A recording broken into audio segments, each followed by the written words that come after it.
sé que un sábado temprano, una clase tan interesante sobre hipertensión, nos toca desarrollar esta otra clase.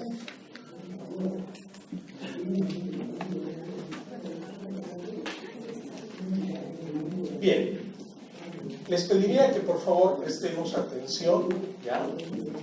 Esta es una clase un poco, entre comillas, pesada, pero vamos a tratar de hacerlo lo más didáctico, lo más dinámico, y lo más importante es que deben ustedes aprender un tema que se llama arritmias. Vamos a ver las taquiarritmias, ¿ya? En esta clase, jóvenes, vamos a repasar las supraventriculares y las taquicardias ventriculares. Es importante fijarnos en el siguiente concepto. La gente no va a una consulta externa o una emergencia diciendo tengo arritmia. El concepto es vienen por alguna molestia, vienen porque tienen palpitaciones, vienen porque tienen mareo, vienen porque han hecho un síncope, vienen porque tienen disnea, por alguna de esas molestias. El paciente con sospecha de arritmias tiene o mareos, o palpitaciones, o hace un síncope, o tiene dolor precordial. Por alguna molestia viene. ¿Y qué es lo primero que uno hace? Al examen clínico le tomas el pulso para ver la frecuencia, lo auscultas para ver la frecuencia y la regularidad y le haces un electrocardiograma. En función a eso, a los signos y síntomas y el electrocardiograma vamos a desarrollar esta clase. Jóvenes, todo ritmo cardíaco, o sea, si yo tengo una frecuencia cardíaca de más de 100, considerando que lo normal es entre 60 a 80, vamos a tener una taquiarritmia. Ahora, yo me he sentido muy contento porque mi clase es con música. Son unos temas de la pedagogía moderna, ¿ya? Bueno, casi comienzo a marchar. Chicos, 60, 80, más de 100 es una taquicardia. Y vamos a tratar, jóvenes, de ser muy prácticos. Ustedes tienen que tener el concepto, más de 100 es una taquicardia. Y tengo que desplegar dos brazos de diagnóstico diferencial. Las taquicardias de QRS estrecho, menos de 120 milisegundos, o prácticamente menos de 3 cuadraditos pequeños. Ya me está hablando de qué? De una arritmia que va por encima del nódulo auriculoventricular y circula por un haz de His-Purkinje normal. Las taquicardias supraventriculares. QRS estrecho, inmediatamente supraventricular. ¿De acuerdo? Y cuando mi taquicardia es de QRS ancho, el QRS es más de 120 milisegundos, más de 3 pequeños cuadraditos, ya estoy hablando de arritmias que se producen por debajo del nódulo auriculoventricular y circulan por un sistema de el haz de Purkinje generalmente anómalo, taquicardia ventricular. Más de 100 es una taquicardia. QRS estrecho es supraventricular, QRS ancho es de tipo ventricular. Para recordar el sistema de conducción eléctrica, el nódulo sinoauricular se encuentra aquí, ¿no es cierto? En el descenso, en la vena cava superior, va por la aurícula derecha y un más que va a la aurícula izquierda. Y luego otro nódulo importante tenemos el aurículo ventricular y los impulsos van por las ramas de alas de His, las ramas de Purkinje.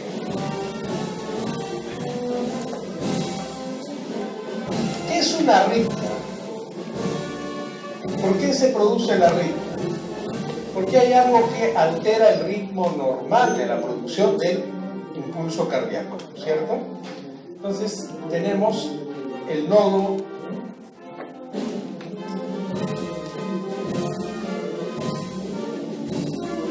sinusal, el nódulo auriculoventricular, las haz de His con sus ramas y las fibras de Purkinje.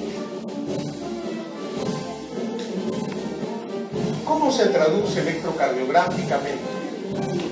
Cuando hay una activación de la aurícula, el nódulo se activa, se produce la onda P. Cuando hay una conducción al nódulo auriculoventricular, se produce el intervalo onda P-PR. Cuando hay una activación del ventrículo, se va a producir la onda QRS. Y cuando hay una repolarización ventricular, la onda ST y la onda T. Entonces es claro. La representación de la conducción eléctrica es nódulo sinusal, onda P. La conducción del nodo auriculoventricular, intervalo PR, cuando hay activación ventricular es el QRS, la repolarización ventricular el ST y la onda T. ¿De acuerdo?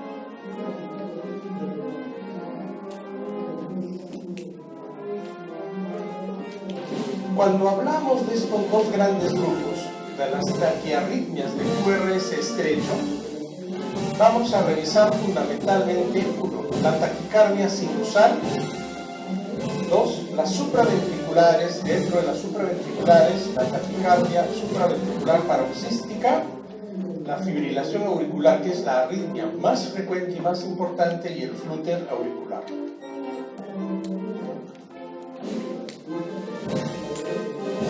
Y el otro gran brazo del grupo de arritmias, que es el de arritmias de QRS ancho, vamos a revisar las extrasístoles ventriculares, la taquicardia ventricular, fibrilación ventricular de taquicardia supraventricular aberrante. Como mencionábamos, señores alumnos, ¿no? Una arritmia se produce porque hay un trastorno en la generación del impulso por focos arritmogénicos que producen automatismo o ritmo idioventricular o por trastorno en la conducción del impulso. ¿Por qué se produce una arritmia? Porque hay un trastorno en la producción, hay focos arritmogénicos. ¿De acuerdo? Hay focos arritmogénicos o porque el impulso está trastornado a nivel de la conducción, el fenómeno de reentrada, que significa conducción de la onda de activación eléctrica retrógrada en una región del miocardio que era refractaria de la conducción anterior. Bien. ¿Por qué se produce una arritmia? Porque hay un foco arritmógeno, ectópico, que está produciendo automatismo, o porque la conducción está alterada con este mecanismo.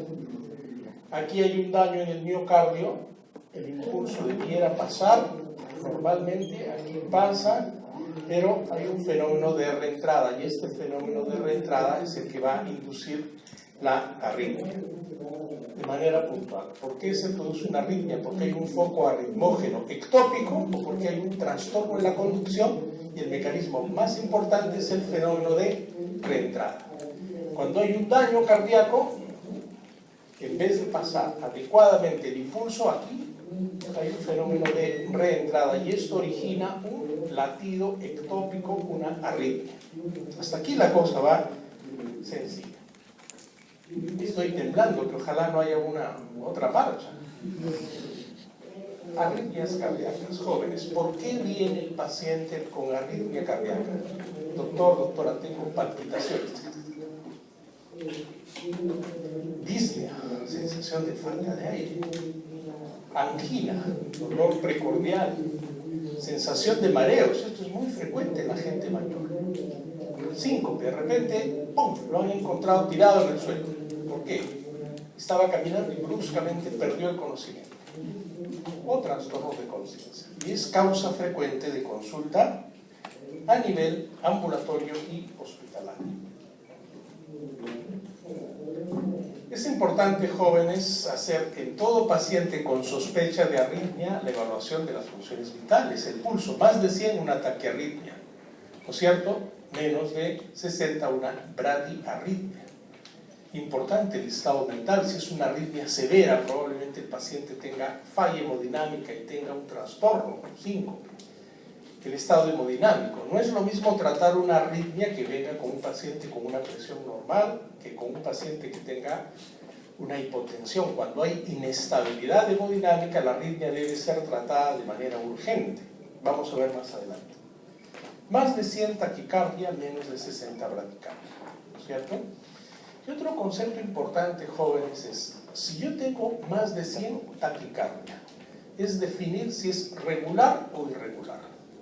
Porque vamos a ver, una taquicardia sinusal. ¿Ustedes antes de un examen no han tenido un poquito de taquicardia? Un poquito de palpitaciones. Generalmente es regular, una taquicardia sinusal, por estrés. Pero cuando la taquicardia es irregular, usted le toca el pulso. ¿En cuánto tiempo tomamos el pulso a nuestros pacientes? ¿60 segundos o 15 segundos? En mi época eran 1 minuto, 60 segundos. En la época ustedes son 15, lo multiplican por 4, ya no. Eso no funciona. Para evaluar una arritmia usted tiene que ponerle el estetoscopio 1 minuto, así como el tráfico.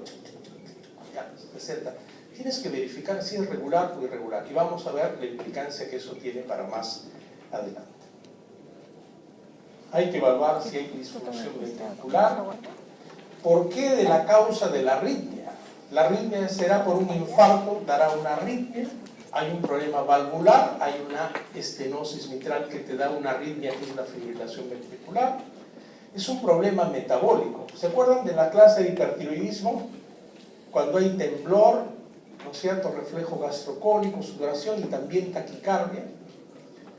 Habrá una miocardiopatía, un prolapso de válvula mitral, un feocromocitoma, un hipertiroidismo. Estará utilizando fármacos que producen arritmia. Uno se tiene que preguntar de manera general. Y el elemento central para el diagnóstico de la arritmia, aparte de la clínica, es el electrocardiograma de 12 derivaciones. Y uno tiene que, cuando se sospecha arritmia el D2, hacerlo como trazado largo para poder identificar la frecuencia, el ritmo, la regularidad. Y obviamente en un paciente hay que evaluar el hemograma, una anemia severa como mecanismo de compensación te puede dar una taquicardia sinusal. Electrolitos, las hipercalemias, la hipocalemia, la hipercalcemia, la hipocalcemia también pueden darte trastornos del ritmo. El dosaje sérico de digoxina, los estudios toxicológicos, vamos a ver en las emergencias. Hay gente que usa cocaína, le puede dar infarto, taquicardias severas o arritmias. Bien. Esta lámina sí presten la atención. Cuando yo tengo un electrocardiograma, lo primero tengo que ver si el ritmo es rápido o es lento. Estamos en taquiarritmias, el ritmo debe ser rápido, más de 100 latidos por minuto. Es importante si es regular o irregular. Las taquicardias regulares son la sinusal, la supraventricular, puede ser el flúter auricular. Las irregulares, fibrilación auricular, fibrilación ventricular, como vamos a ver más adelante. Es importante si el QR es estrecho o es ancho. Este es el primer brazo del diagnóstico diferencial. Si es QR es estrecho, la lesión está por encima, supraventricular, y QR es ancho, ventricular. ¿Y por qué es importante esta diferencia? Las taquicardias ventriculares son potencialmente malignas. Importante si tiene onda P o no tiene onda P, porque si no tiene onda P, ¿dónde está el daño? En el nódulo sinusal, parte de aurícula. Porque ¿de dónde se genera la onda P? Del nódulo sinusal, ¿cierto? Importante la correlación P-QRS.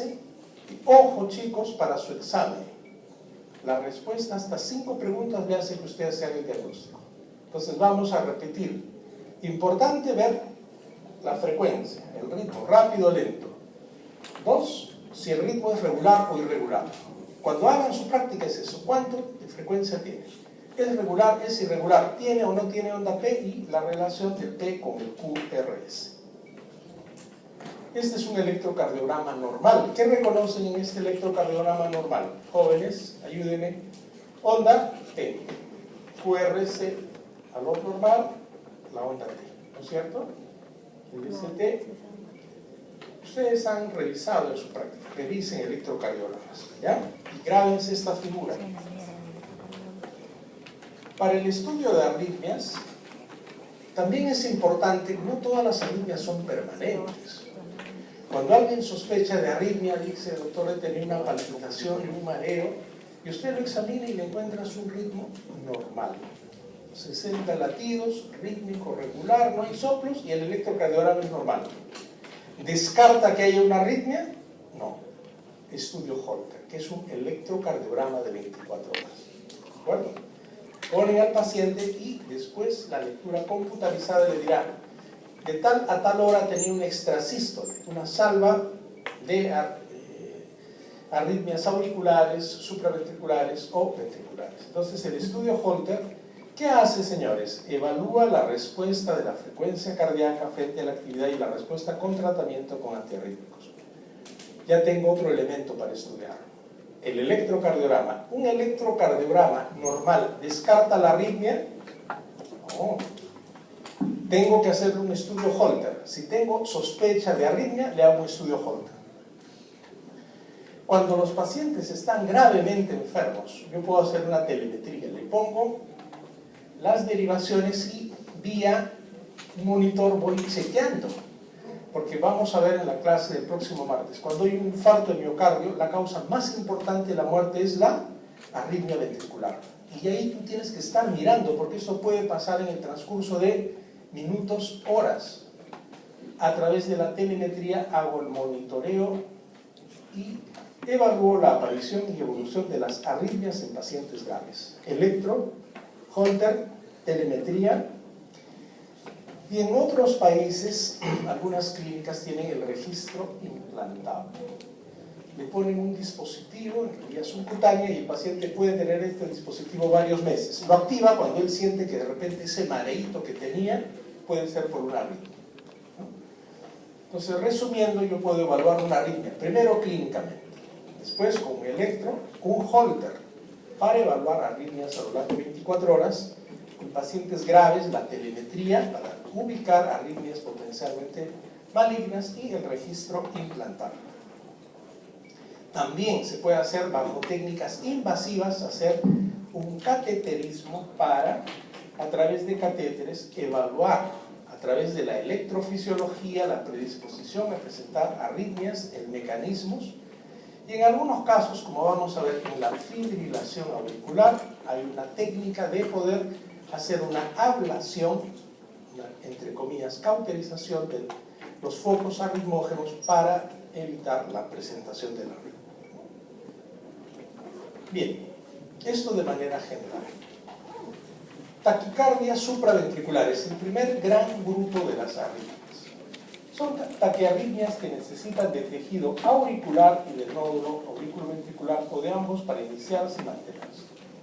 Son de QRS estrecho, menos de 120 milisegundos o menos de 3 pequeños cuadraditos, QRS estrecho. Las regulares,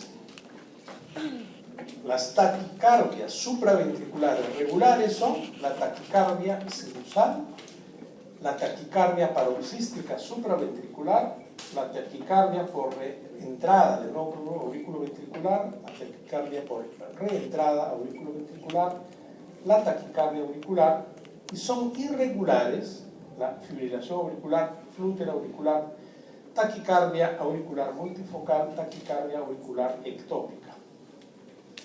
Y acá hay un detallito, porque la medicina no es simple, es compleja. Yo puedo tener taquicardias supraventriculares con QRS ancho, regulares y irregulares, pero cuando la taquicardia supraventricular tiene aberrancia. Felizmente estas taquicardias supraventriculares con QRS ancho no son las más frecuentes, ¿de acuerdo? Ahora, es importante fijar este concepto. Hay taquicardias supraventriculares que pueden ser, dígame, ya. La aberrancia es cuando además del foco ectópico arritmógeno que está a nivel del ventrículo existen otras vías. Vamos a ver, ¿ya? Las taquicardias pueden ser recidivantes, pueden ser persistentes. Es importante definir la arritmia. Si el paciente viene con taquicardia y palpitación, lo primerito en su electrocardiograma, lo que va a usted hacer es QRS ancho o QRS estrecho. Si es QRS estrecho, supraventricular. debes evaluar la inestabilidad hemodinámica. Si viene un paciente con una taquicardia, tiene 150 latidos y está hipotenso, va a la emergencia e inmediatamente cardioversión. Taquicardia con inestabilidad hemodinámica, cardioversión. Pero si el paciente está hemodinámicamente estable, usted lo evaluará. Si está en su competencia, le dará el tratamiento que vamos a ver más adelante o lo referirá a el cardiólogo. Es importante también preguntarnos, ¿tiene arritmia? Sí, pero ¿por qué? ¿Tiene alguna enfermedad cardiovascular de fondo? La respuesta puede ser sí o no. Si es cardiovascular, es isquémico, es valvular, es una miocardiopatía, es una cardiopatía hipertensiva, es una cardiopatía dilatada por un cuadro metabólico, hay que hacerse esas preguntas. La taquicardia sinusal. El ritmo cardíaco está originado ¿dónde? En esta taquicardia, en el nódulo sinusal. Es una taquicardia, como ustedes ven, de QRS estrecho. ¿Es regular o irregular? Es regular. Y esta es la taquicardia más común. ¿A qué responde? Estrés, dolor, hipoxia, anemia también. La taquicardia sinusal es la taquicardia más frecuente, se origina en el nódulo sinusal, te da una frecuencia por encima de los 100, 120 latidos por minuto, es regular. ¿Tiene onda P? ¿No tiene onda P? Sí tiene onda P, sí tiene onda P. ¿Dónde se ve acá la onda P? ¿Distinguen, jóvenes? ¿Distinguen su onda P? Eso te dice que es una taquicardia sinusal. Tiene onda P, QRS estrecho, el intervalo entre RR te da una frecuencia de más o menos, en este caso, 120. ¿A qué responde la taquicardia sinusal? ¿Algún estímulo fisiológico? Fiebre, dolor, estrés, anemia, ansiedad intensa. ¿Se trata la taquicardia sinusal? El tratamiento es de la enfermedad de fondo. Si tú calmas el dolor, calmas el estrés, calmas la fiebre, va. Cuando empezó a sonar, yo dije, Dios mío, ¿cómo voy a hacer la clase? Un poquito de taquicardia. Ahora que ha bajado el estrés, ya me toman un electro, probablemente esté mejor, ¿no? No, ¿por qué digo probablemente? Porque otra vez empieza la banda. Cuadrito. ¿La taquicardia sinusal es rápida o es lenta? Es rápida, porque ya si es lenta hablaríamos de bradicardia. ¿Tiene ritmo regular o irregular? Ritmo regular. QRS estrecho. ¿Onda P? Sí. Todas las ondas P conducen a una taquicardia sinusal y se debe tratar la causa inicial, ansiedad, fiebre, etc. Es la taquicardia más frecuente. Ven en estos electrocardiogramas la onda P, ¿se ve?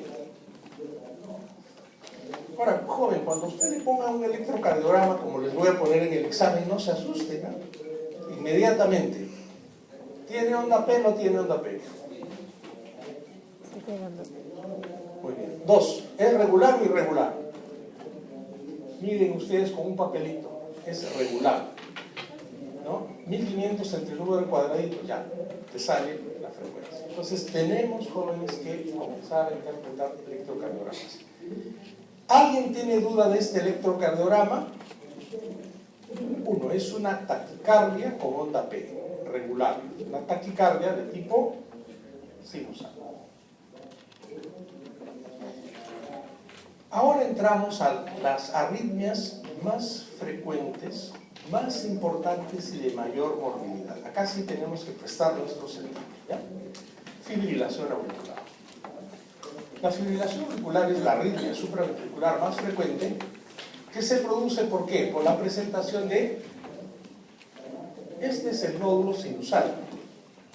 Acá ya no funciona el nódulo sinusal, sino focos ectópicos supraventriculares a nivel de las aurículas. Ya no hay un impulso, hay un montón de impulsos. Esta taquicardia se produce cuando el patrón caótico y difuso de la actividad eléctrica, ¿no es cierto?, suprime o sustituye el mecanismo normal. Es una arritmia ¿de qué tipo? ¿Rítmico o arrítmico? Arrítmico. Primera diferenciación, ¿de acuerdo? ¿Por qué se produce la fibrilación auricular? ¿Por qué se producen múltiples focos arritmógenos? Porque el daño que se produce en las aurículas, sea por una miocardiopatía inflamatoria, sea por una miocardiopatía isquémica, sea por una miocardiopatía dilatada, va a producir inflamación y fibrosis del área del miocardio. Se va a producir una remodelación estructural y eléctrica de la aurícula izquierda. Hay actividad ectópica de fóculos auriculares, círculos de reentrada y disparos rápidos y repetitivos de los focos ectópicos en las venas pulmonares con conducción fibrilatoria a los cuerpos auriculares, de manera sencilla. Si se produce un daño a nivel auricular, una dilatación auricular, se va a producir inflamación, fibrosis, remodelación, y la actividad eléctrica ya no va a salir de nódulos sinusal de manera directa, sino de los focos. Entonces se van a producir una serie de disparos con la producción de una arritmia de QRS estrecho, pero es una arritmia arrítmica, ¿de acuerdo? Esta tablita es fundamental. La fibrilación auricular es una arritmia de ritmo rápido, de característica de ser una arritmia arrítmica, o sea, irregular. El intervalo entre el QRS y QRS es irregular. ¿Hay onda P o no hay onda P? No hay. Porque la presencia de onda P me dice que el nódulo sinusal está comandando, pero aquí ya no, son múltiples focos, no hay onda P. La relación P-QRS es ausente y el diagnóstico más probable en estas características es una fibrilación auricular. ¿Ven este electrocardiograma, jóvenes? Este intervalo es diferente a este intervalo, ¿no es cierto? Si ustedes comienzan a medir, los intervalos son diferentes. Este intervalo es el mismo que este intervalo, diferente. Arritmia arrítmica. ¿Cómo está el QRS? Estrecho. No hay más de 120 milisegundos. Y un detalle interesante. ¿Esto qué es? Las ondas de fibrilación. No hay una onda P. Son ondas de fibrilación. ¿De acuerdo? Igual acá. Uno diría la onda P, no, estas son ondas de fibrilación. Igual acá. ¿Estaríamos en capacidad de hacer un diagnóstico de una fibrilación auricular? La paciente viene con palpitaciones, mareos, ha tenido un 5, pulso 100, 120, regular, irregular, es irregular. Cuando le tomo su electrocardiograma, ¿qué encuentro? Número 1, no tiene onda P. Número 2, QRS estrecho. Número 3, no es regular, es irregular, es asimétrico. Y número 4, tiene ondas de fibrilación. ¿Y por qué es importante la fibrilación auricular? La taquicardia sinusal te da un poquito de molestias, pero no tiene potencialidad de causar otra morbilidad. Esto sí apunten los chicos. La fibrilación auricular, cuando está descompensada, 1, te produce insuficiencia cardíaca, y 2, es el principal factor de accidente cerebrovascular embólico. ¿Por qué tengo que diagnosticar y tratar una fibrilación auricular? Porque produce insuficiencia cardíaca por la respuesta ventricular tan irregular y alta, y va a producir émbolos que van a producir accidentes cerebrovasculares isquémicos. Por eso es muy importante. Causa importante de morbilidad y mortalidad y gastos de atención en la salud. En los Estados Unidos hay 2 o 3 millones de casos. 5 veces mayor de accidente cerebrovascular.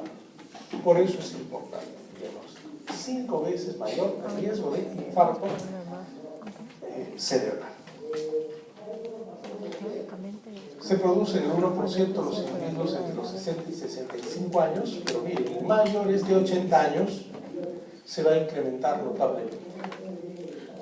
Es más frecuente en gente mayor, ¿no? Es más frecuente. Es una arritmia arrítmica. Usted va a encontrar que el pulso es irregular y entre la auscultación encuentras latidos irregulares arrítmicos. Es una arritmia arrítmica. Pregunta, ¿hay arritmias rítmicas? Claro, la taquicardia sinusal es una arritmia rítmica, la taquicardia paroxística supraventricular es una arritmia rítmica, pero la fibrilación auricular es una arritmia arrítmica. Factores de riesgo, edad más de 65 años, los varones tienen mayor riesgo, y todos los factores vasculares, la diabetes, la hipertensión, la insuficiencia vascular periférica, la insuficiencia cardíaca, el infarto del miocardio, la obesidad, la apnea obstructiva, el hipertiroidismo, pacientes posoperados de cirugía cardiotorácica pueden tener fibrilación auricular. Todo evento que dañe el miocardio, sobre todo a nivel de las aurículas, te va a producir fibrilación auricular. Causas: valvulopatías mitrales, cardiopatía hipertensivo-isquémica, cardiopatía hipertrófica, uso de alcohol, hipertiroidismo, pericarditis. Es importante. Y este datito, porque es un dato anecdótico y ustedes tienen que saber, no, más que anecdótico y frecuente. Cuando hay una arritmia, que es una fibrilación auricular, que se produce por focos ectópicos a nivel de las aurículas, cuando hay una vía accesoria hay un cuadro electrocardiográfico que se llama el síndrome de Wolff-Parkinson-White, en la cual la frecuencia ventricular puede ser de mayor de 200 por minuto con QRS amplia y conducción anterioral. Esta sería una de las excepciones, una fibrilación auricular con vía accesoria, síndrome de Wolff-Parkinson-White, donde el QRS es ancho, ¿no?, por esta vía accesoria o aberrante. Es importante cuando uno evalúa un paciente con fibrilación pedirle sodio, potasio, cloro, calcio, magnesio, hormonas tiroideas, evaluar la función renal y hepática, y en algunos casos, como es una arritmia embolígena, va a producir trombos en las aurículas, muchas veces la ecocardiografía transesofágica puede ser de utilidad para definir si el paciente tiene trombos o no, porque, como vamos a ver más adelante, uno de los tratamientos es la cardioversión. Y si yo hago una cardioversión en un paciente que tiene un coágulo, vamos a tener riesgo de hacer accidente cerebrovascular. Igual, acá reconocen, jóvenes, esta época.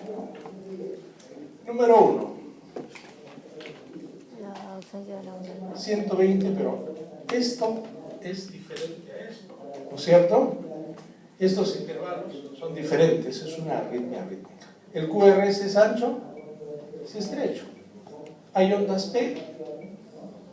Alguien que se imagine y dice que es una onda P, no, pero aquí hay variantes, ¿no? Más parecen ondas de fibrilación. Acá está más claro, ¿no es cierto? Entonces, no es difícil, siempre y cuando uno siga una sistemática, ¿de acuerdo?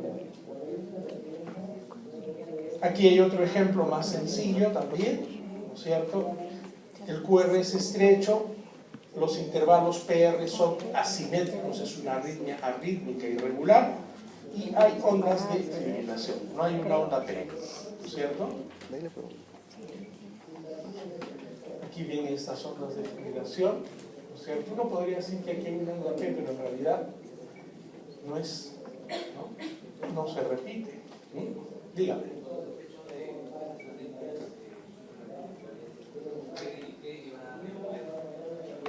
No, pero la sistemática es uno tiene que ver las 12 derivaciones, pero para el análisis de la arritmia generalmente el dedo es largo, un dedo pero largo, ¿ya? Este electro, ¿ustedes pueden diagnosticar ahí una fibrilación auricular o no? Ausencia de onda. Claro, de primer pantallazo de repente no, pero uno analiza, ¿no es cierto? QRS estrecho, ya no es una ventricular, pues es una supraventricular. ¿Es rítmico o arrítmico? Los PR, ¿cómo están? Arrítmico. ¿Hay ondas P? Hay ondas de fibrilación, acá por ejemplo. No hay onda P. Jóvenes, ¿usted podría decir, señor delegado, que es una fibrilación auricular o no? Es una fibrilación auricular, no hay que darle vueltas, ¿cierto? Porque ya ustedes saben, QRS Intervalo PR, ausencia o no de onda P, ondas de fibrilación. Perfecto. Hay formas clínicas. Hay una fibrilación de primera aparición, generalmente esto van a las emergencias. Hay fibrilaciones auriculares paroxísticas que se dan en menos de 48 horas.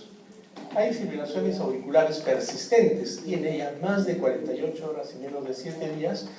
Pero lo que más van a ver ustedes como médicos generales al inicio, nosotros los médicos internistas, generalmente son las fibrilaciones auriculares crónicas. Pero cuando a usted le pregunten cuántos tipos de fibrilación auricular conocen, aparición reciente. La paroxística, la persistente y la crónica. ¿Cuál es la más frecuente? La crónica, la que vamos a ver. Diagnóstico de la fibrilación auricular. Síntomas. No hay un síntoma característico, por eso empecé mi charla. Los pacientes vienen con palpitaciones, con disnea, con fatiga, con signos de insuficiencia cardíaca, con signos de edema agudo pulmonar, pueden tener signos de angina, pueden tener síncope. Pero cuando usted lo evalúa a pulso acelerado, arrítmico, no hay sincronía entre el pulso central y el pulso periférico, es una arritmia arrítmica. Le toma su electrocardiograma que está arriba, ¿reconocen o no? Clarísimo. Esta es una fibrilación auricular. ¿Por qué? No porque lo están viendo de pantallazo. QR es estrecho, no tiene onda P, los intervalos PR son irregulares, por eso hay que tener su papelito, y no tiene ondas P sino ondas de fibrilación.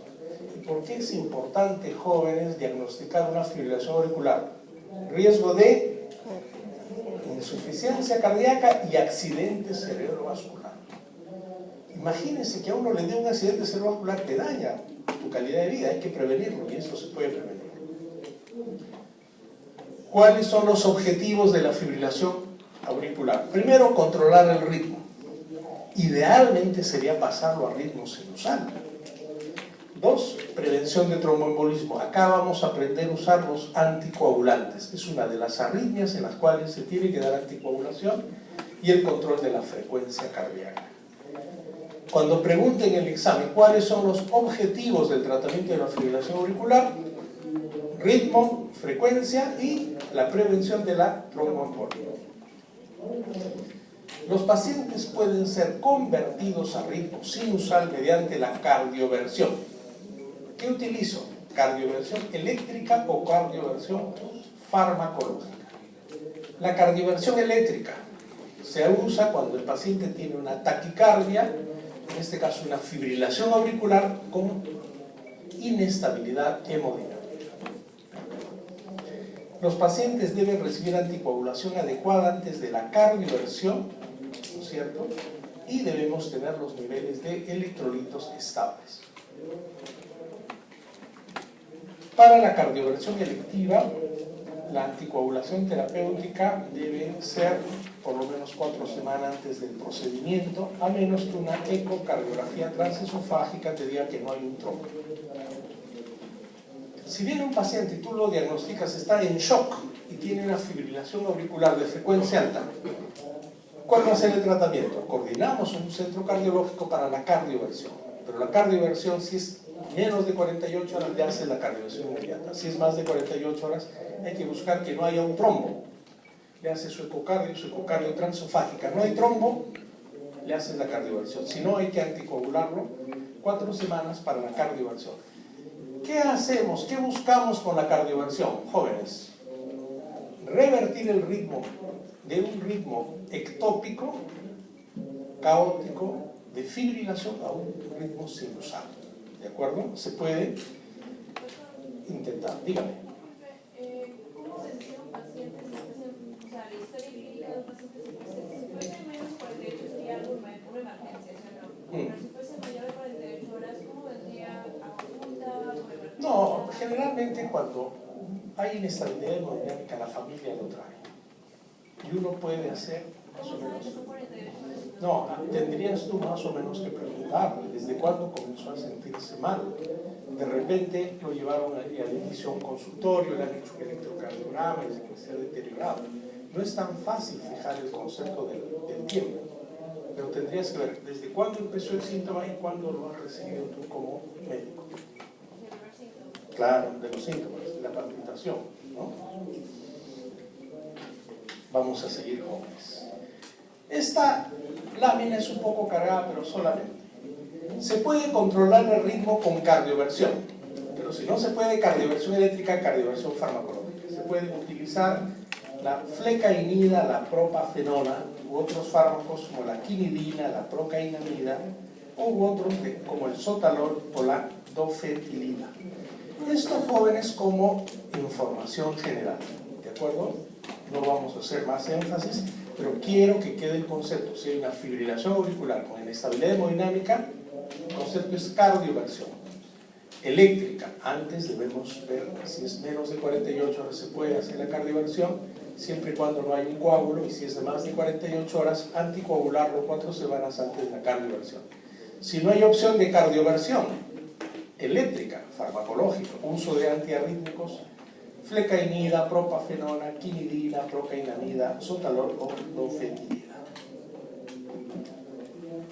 En amiodarona, este es un fármaco que sí lo tenemos en la gran mayoría de hospitales y sí convendría utilizarlo. Es un fármaco antiarrítmico muy eficaz para lograr la cardioversión farmacológica. Pero ¿cuál es el problema de la amiodarona? Amiodarona puede darse vía endovenosa, puede darse vía oral, pero su problema es el riesgo de la toxicidad. Amiodarona te puede dar depósitos microcorneales, te puede dar fibrosis pulmonar, te puede dar hipotiroidismo, te puede dar hepatotoxicidad, etc. Es una antiarrítmico que puede ser utilizado en pacientes con cardiopatía estructural. Es un excelente antiarrítmico de un espectro muy amplio. El detalle es la toxicidad. Cuando usted dé amiodarona a un paciente, ¿y por qué lo damos? Porque es relativamente accesible, no es muy cara, es de uso mucho más amplio, pero el riesgo de toxicidad debe ir al oftalmólogo, hacerle su radiografía de tórax, sus pruebas hepáticas para evitar la toxicidad. Podemos controlar el ritmo con bloqueadores multicanal, amiodarona, dronedarona. En nuestro país es la amiodarona. Bloqueadores de canales de potasio como la dofetilida son en los Estados Unidos y bloqueadores de canales de sodio, disopiramida, flecainida, propafenona. Revisen amiodarona porque es lo que vamos a ver más frecuente en nuestros hospitales. Prevención de eventos tromboembólicos.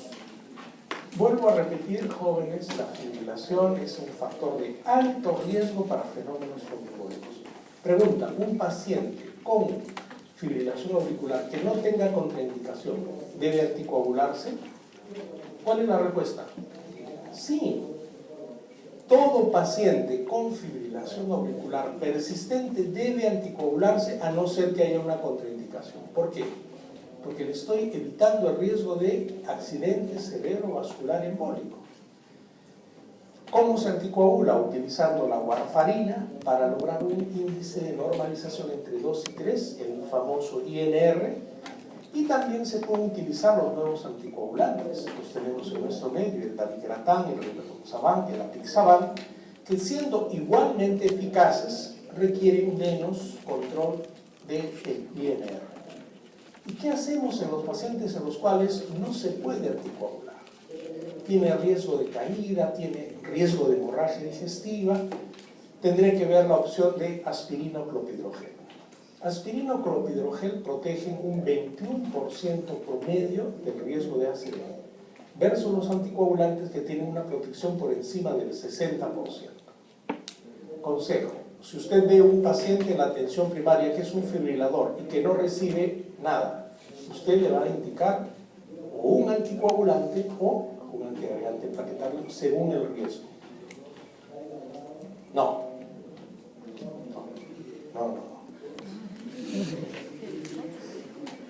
El esquemita donde actúan los fármacos en la cascada de la coagulación, esto lo van a revisar. El dabigatran, rivaroxaban y apixaban son los nuevos anticoagulantes. Nosotros usamos mucha warfarina en el país. Estos han resultados muy, eficaces. El tema es el costo nada más. Mientras una warfarina puede estar en 20 céntimos cada pastilla, Dabigatran, Rivaroxaban, Apixaban puede estar entre unos 10 o 15 soles la pastilla. Entonces, para algunos sectores de nuestra población esto puede ser limitante, pero tienen algunas ventajas básicamente en cuanto a la dosificación y no tienen tantas interacciones como warfarina y no requieren un control mensual del INR. ¿Ya? Jóvenes, acá presten atención. Cuando voy a tener un paciente con fibrilación y lo voy a anticoagular, tengo que tener dos escalas, la Chasbacks y la Hasbled, porque yo no puedo anticoagular diciendo, oye, me parece que sí o me parece que no. Tengo que tener criterios claros, ¿no es cierto? Esta escala la revisan ustedes, la de Chasbacks, y aplíquenla en su práctica. Es una escala muy simple en la cual le das una puntuación al paciente. Tiene fibrilación, perfecto. ¿Tiene insuficiencia cardíaca? Sí, le das un punto. ¿Tiene hipertensión? Sí, le das otro punto. ¿Tiene edad de 75 años? Le das 2 puntos. ¿Es diabético? Un punto. ¿Tiene un ACV o un ACV isquémico transitorio, antecedente de tromboembolismo? Le das 2 puntos. Enfermedad vascular, 1 punto. Entre 65 y 74 años, 1 punto. Es mujer, le das 1 punto y máximo 9. Yo les voy a presentar un caso. Tengo un paciente de 80 años. ¿Cuántos puntos? 2, ya chicos, no. Redacción. 80 años, 2 puntos. Es diabético. ¿Cuántos puntos? 1. Es hipertenso. Ya tenía un ataque isquémico transitorio. ¿Ya cuántos puntos tengo? 6.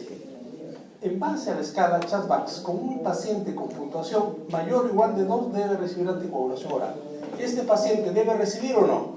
Por supuesto que sí. Otro casito clínico. Paciente tiene 20 años, no tiene diabetes, hipertensión, no tiene accidente cerebrovascular, no tiene nada, solamente ha tenido una taquicardia y es una fibrilación que tengo que estudiar. ¿Le doy o no le doy? ¿Por qué?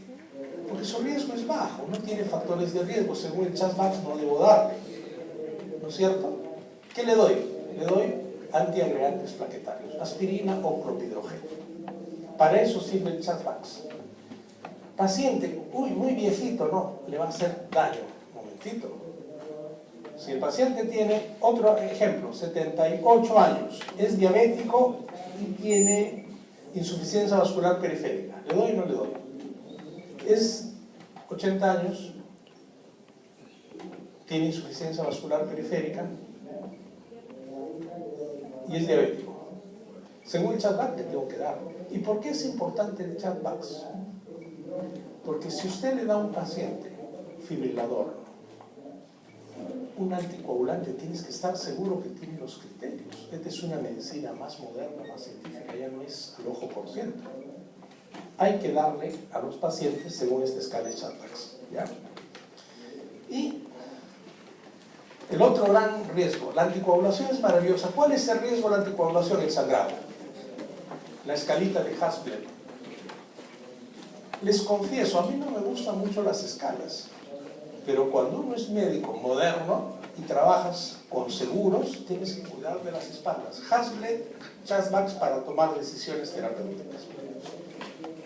Esta escala también es muy sencilla, le das un punto si el paciente es hipertenso, si tiene trastorno de función renal o hepática, 1 o 2 puntos según haya, si tiene un accidente cerebrovascular reciente, 1 punto, si tiene historia de predisposición al sangrado, 1 punto, si el INR es lábil, o sea, le das warfarina y está que sube y baja el INR frecuentemente, 1, si está de edad avanzada, 1, y los fármacos, 1 o 2, si usa aspirina, AINES, ¿no? Si es un paciente de 90 años, hipertenso, con un accidente cerebrovascular reciente, tiene un Hasbled probablemente de 1, ¿no es cierto?, más 1, 2, 3. Una puntuación mayor o igual de 3 implica un riesgo alto de sangrado y requiere precaución con el uso de fármacos antitrombóticos. No quiere decir que no le voy a dar, pero a ese paciente lo tengo que tener muy cercano en evaluar que no tenga una úlcera, en evaluar que ese accidente cerebrovascular tenga por lo menos 3 meses o más de instalado, porque es un paciente que tiene alto riesgo de sangrado. Entonces, Por un lado, el CHADVAX, ¿para qué me sirve? Para definir si debe o no anticoagularse, y el HAS-BLED para tener una idea del potencial de sangrado cardiovascular, sangrado, digamos, por cualquier vía, ¿no? ¿Cómo controlamos la frecuencia cardíaca? Si una fibrilación está muy rápida, tiene más de 150, 160 latidos, ¿va a qué? A ser un corazón insuficiente y va a precipitar una insuficiencia cardíaca.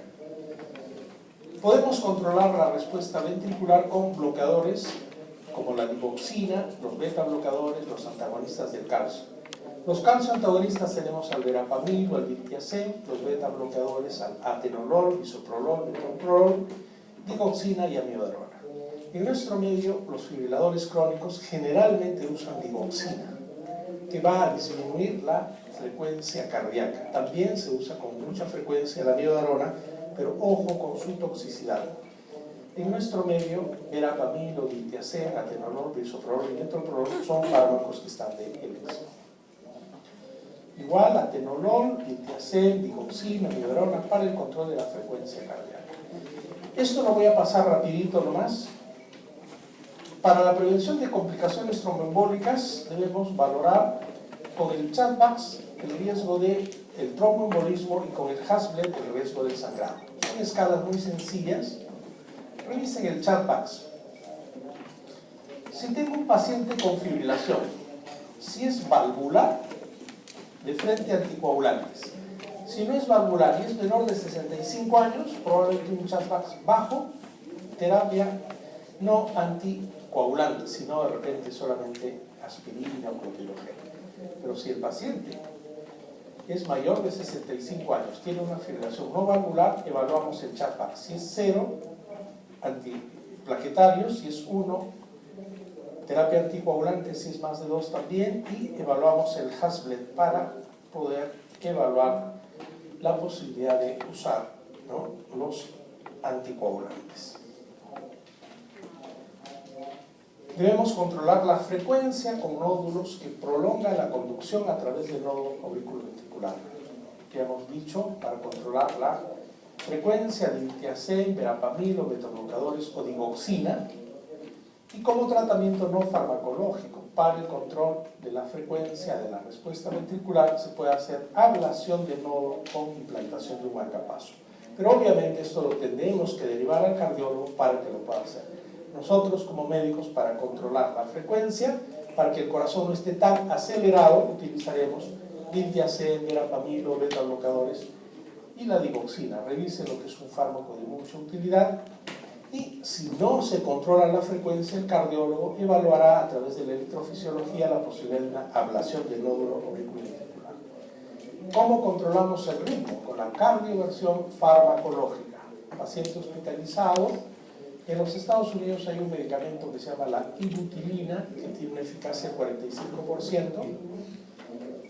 Y para el mantenimiento del ritmo, ojalá, si el paciente pasa de ritmo de fibrilación a ritmo sinusal y queremos mantenerlo, se utilizarán antiarrítmicos como la flecainidopropafenona, sotalol, dofetilide, dormidarona.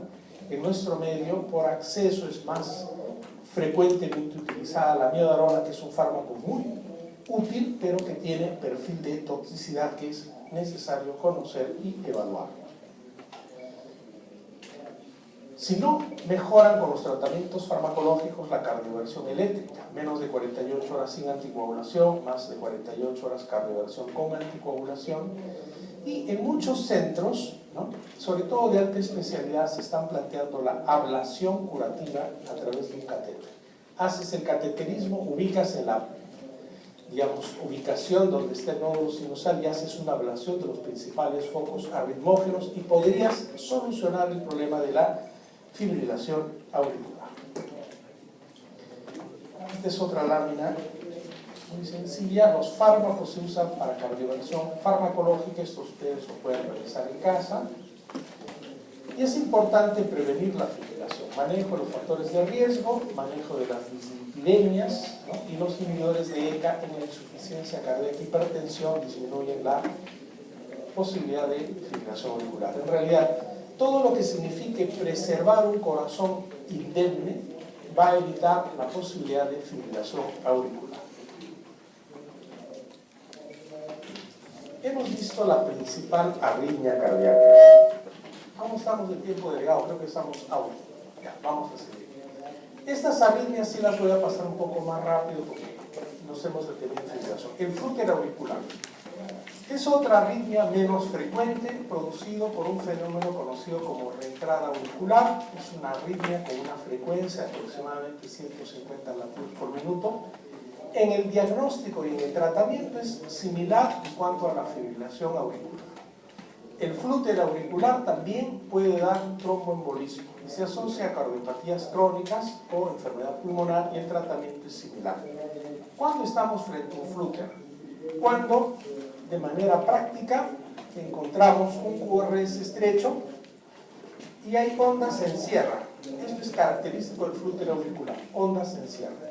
Pregunta: ¿la fibrilación es regular o irregular? El flúter es regular o irregular. El flúter es regular, ¿de acuerdo? Ahí está la clave, ¿ya? Es una taquiarritmia rápida de ritmo regular, QRS estrecho, no hay ondas P, pero ¿qué hay ondas? Ondas rápidas de dientes de sierra, le llamamos. ¿Pueden distinguir ustedes este flúter auricular, jóvenes? Arriba está la grafiquita pedagógica, aquí está el electrocardiograma. ¿Qué es esto? Ondas de sierra, ¿no es cierto? Este es un flúter auricular.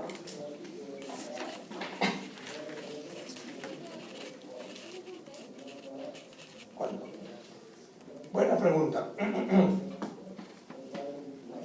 ¿Son ondas P? Ondas de sierra. Ondas de sierra.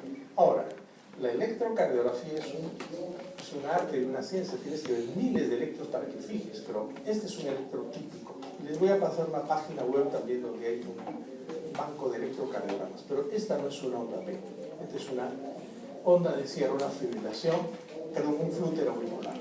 Aquí también ven, ¿cierto?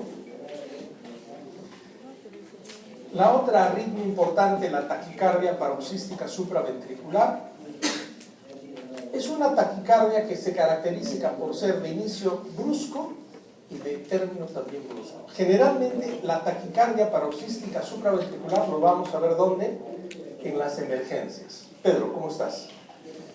Suelen ser asintomáticas en algunos casos, pero también los pacientes pueden tener mareos, sensación de dolor de pecho, de falta de aire, malestar general, ¿no? Pueden aparecer en personas sin cardiopatías. Entonces es una arritmia, como ustedes ven acá, de frecuencia alta. Hay un fenómeno de reentrada, es una arritmia rápida, de QRS estrecho, ¿no? Generalmente no vamos a ver las ondas P porque están enmascaradas, y es de una frecuencia alta, de más de 130 hasta 200 latidos por minuto. Ven aquí, jóvenes, es una taquicardia con QRS estrecho, no se puede ver la onda P porque está enmascarada, pero es regular. No tiene ondas de sierra, no podemos hablar de flúter. No es irregular, no podemos hablar de fibrilación auricular. No es sinusal, ¿por qué? Porque tiene una frecuencia mucho más alta y en la sinusal sí vemos la onda P, aquí no. Entonces es una taquicardia supraventricular y por la característica es paroxística. Hay una diferenciación, y esto simplemente para mencionarlo, que una de las formas de taquicardia supraventricular paroxística que tiene mecanismos de vías anómalas de conducción, los haces de Kent, son los pacientes que tienen el síndrome de Wolff-Parkinson-White, en las cuales hay un electrocardiograma en la cual hay una representación electrocardiográfica de esta onda o de este haz de Kent, ¿no es cierto?, que te va a dar la vía anómala de la conducción. Esta es la grafiquita y vemos acá una taquicardia paroxística supraventricular. Como es una taquicardia de alta frecuencia, si el paciente viene descompensado, usted le puede dar adenosina endovenosa, o si no hay la adenosina y hay un cardiólogo y hay una máquina desfibriladora, se puede hacer la cardioversión eléctrica, ¿de acuerdo? también se puede utilizar el verapamilo. Generalmente ustedes en una emergencia, cuando vean una taquicardia supraventricular paroxística, si el paciente está hemodinámicamente inestable, le hacen la cardioversión, y si no hay cardioversión y hay adenosina, se le puede dar la adenosina. Pero nosotros frecuentemente no tenemos adenosina y a veces no hay desfibrilador. Podemos utilizar el verapamilo, ¿no es cierto? En dosis de 10 miligramos administrado en 10 minutos bajo control electrocardiográfico. ¿Cómo se trata la taquicardia paroxística supraventricular? Cardioversión, adenosina o verapamilo. En nuestro medio usamos más el verapamilo. Cuando el tratamiento es crónico se pueden utilizar el verapamilo, los bloqueadores beta, los fármacos del grupo 1C, que en realidad lo que hacen es enlentecer la respuesta ventricular. Un algoritmo sencillo, hay la taquicardia supraventricular. Se puede hacer maniobra vagal, se le hace al paciente que pueda vomitar. Si no tiene soplo carotidio, se le hace un masaje carotidio, ¿no es cierto? Se le puede poner la cabeza en agua muy fría. Esta taquicardia supraventricular puede revertir, o de lo contrario darle un bolo de adenosina o verapamilo. Si no hay mejoría, este algoritmo implica la cardioversión eléctrica. Y voy a pasar, Pedro, te voy a robar 5 minutitos, estamos con problemas de horario. Taquiarritmias ventriculares, esto sí lo voy a pasar rápido, jóvenes. Primer concepto, son arritmias potencialmente mortales. ¿De acuerdo? Puede haber una taquicardia ventricular no mantenida o no sostenida cuando hay 3 o más complejos ventriculares que terminan en 30 segundos, y ahí la importancia es hacer una buena evaluación de un electrocardiograma largo. Puede ser mantenida monomorfa si esta es una taquicardia de QRS ancho, de duración de más de 30 segundos, requiere cardioversión. Si es polimorfa y QRS variables, hay un síndrome electrocardiográfico muy famoso, la torcida de punta o torsade de point, ¿no? Y la fibrilación ventricular es un estado de mucha gravedad que generalmente eso lo vemos en pacientes que están próximos a hacer paro cardíaco. Las taquiarritmias ventriculares están asociadas a miocardiopatía isquémica, dilatada o infiltrativa. Generalmente el paciente tiene una cardiopatía estructural muy severa y son taquiarritmias de QRS estrecho o ancho. Jóvenes, les repetido este cansancio. Esto es de QRS ancho, ¿no es cierto?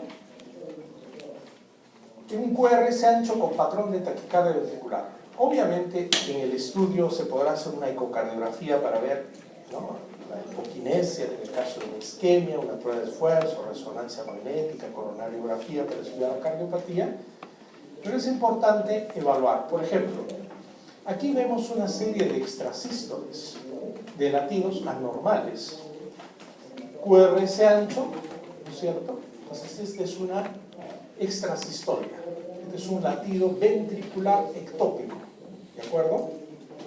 Pero miren lo que va pasando acá, igual.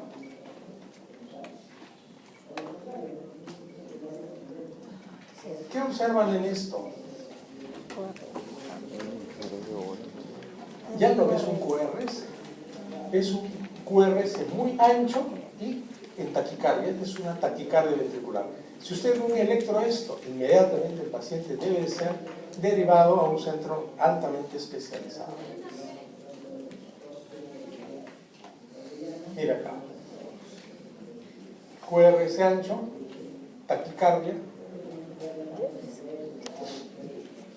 En un principio sí podría haber una onda P, ¿no es cierto? Pero no se ve porque está enmascarado por la frecuencia alta. Pero esto no se van a olvidar, jóvenes. No hay que ser cardiólogo para evaluar un electro. Este es un electro que da miedo, entre comillas. Tiene que ser tratado urgentemente con desfibrilación y cardioversión.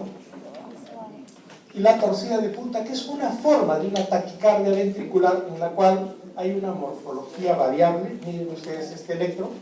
Este también es un electro, ¿no?, con una taquicardia de QRS ancho, pero miren las puntas, no son simétricas, son irregulares. La punta está torcida.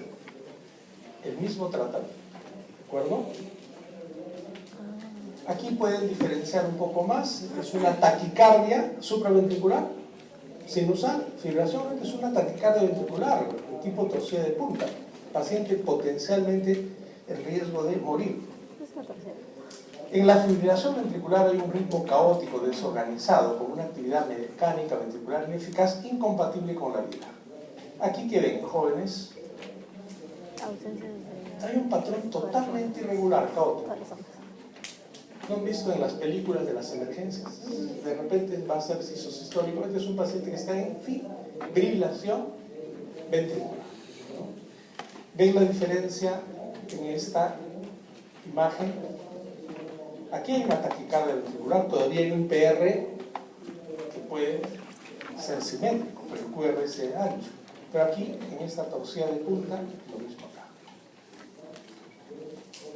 Fibrilación ventricular, tratamiento, cardioversión no sincronizada, implantación de desfibrilador y posteriormente ablación con catéter por radiofrecuencia.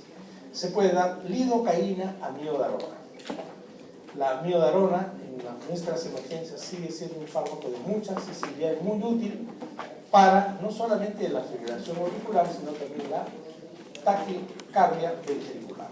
Y en pacientes ya estables se pueden utilizar los bloqueadores y los inhibidores de CAM. También sotalol, lidocaína y lixilenina. Revisen, jóvenes, estos algoritmos prácticos: taquicardia QRS estrecho, fibrilación o taquicardia supraventricular paroxística. Y este QRS ancho, que puede ser una taquicardia ventricular o excepción. Pueden haber taquicardias supraventriculares con QRS ancho cuando son por vía aberrante. ¿De acuerdo? Y aquí está la clasificación. Pedro, te robo un minutito nada más porque ya estamos fuera.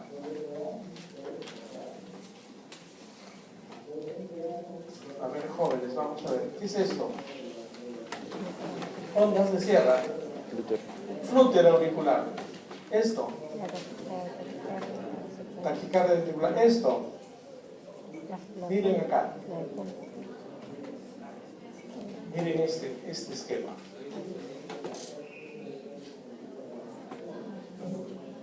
Síndrome de Wolff-Parkinson-White. Ya, esto lo viste. Esto. ¿Qué ven? ¿Hay onda P? No hay onda P. Es una arritmia rítmica, QRS estrecho, sin onda P, fibrilación auricular. Esto. QRS estrecho, rítmico. ¿Qué es? Ya, mándate. Taquicardia sinusal. Esto se los voy a dejar. ¿Esto qué es? Urgente. Así se está moviendo. Fibrilación ventricular. ¿Y esto? Miren las puntas. La de punta. La de puntas de polvo. Listo.